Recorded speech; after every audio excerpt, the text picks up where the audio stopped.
यहाँ पर गर्मी का पारा जो दिन ब दिन जो है बढ़ रहा है, वहीं पर लाहौर में मजांग में जो तारीखी और अहमियत की हामिल जो दुकान है, यहाँ पर संदल और बादाम का जूस दिया जाता है। जबकि इनकी खास बात यह है कि यह जहाँ पर इसमें इस्तेमाल होने वाला पानी जो है वो फिल्ट्रेशन प्लांट से जो है वो इस्तेमाल किया जाता है। तो आज हम इनसे शहरियों से भी बात करेंगे कि वो यहाँ पर एक गर्मी के मौसम में सस्ता जो शरबत पी नोश कर रहे हैं, इस हवाले से उनके क्या तासरात है।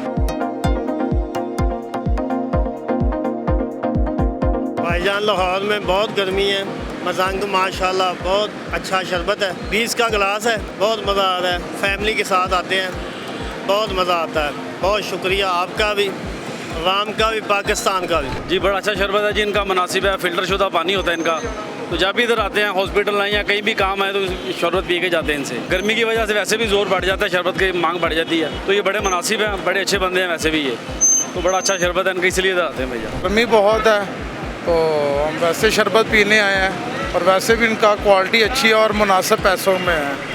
जी इस टाइम हम मौजूद हैं जो मजांग पे जो मशहूर जो है दुकान शरबत और बादाम के शरबत की, उनके ऑनर हमारे पास मौजूद है। इनसे पूछेंगे कि क्या वजह है कि यहाँ पर गर्मियों में क्या सर्दियों में भी बहुत ज़्यादा रश होता है, और इनका जो इस्तेमाल करते हैं शरबत, इनमें ज़्यादा क्या इस्तेमाल करते हैं। खालिस चीनी होती है, वो फ्लेवर इस्तेमाल होते हैं, स्क्रीन नहीं होती वाला है, और मीठा होता है। इसमें आपको कोई किसी किस्म का इफेक्ट नहीं है, जो मर्जी पी सकता है इसमें। सर ये बात है, और इसी वजह से कस्टमर जो है इनका जो ध्यान है हमारी तरफ मरकज़ बन गया। और आपको मालूम नहीं है, हमारा ऊपर सन लिखा हुआ है, हमें 30 साल हो गए हैं इसी चौक में मजांग में बैठे हुए हैं, इस वजह से भी लोगों का एतमाद बन गया। गर्मी की शिद्दत में अगर मयारी और सस्ता मशरूब अगर मिल जाए तो ये किसी नेमत से कम नहीं। इसी के साथ अपने मेज़बान असद इकबाल को इजाज़त दीजिए। अल्लाह हाफिज़।